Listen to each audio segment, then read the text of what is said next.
In this tutorial, I'll show you how to download Facebook Ad Library videos for free.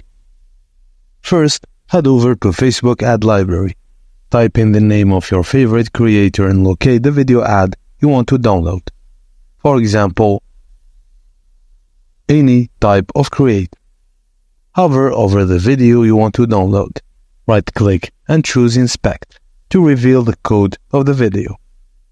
Find the source code of the video. It will appear like a normal link starting with source. Double-click on the link and copy it. Paste this link into your browser's address bar and hit enter.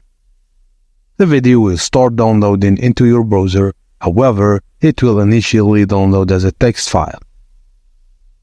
Open the downloaded file in your file manager, rename the file, and change the file extension from TXT to MP4.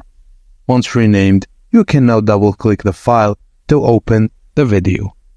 And that's it, guys. Thank you for watching, and please don't forget to like and subscribe for more.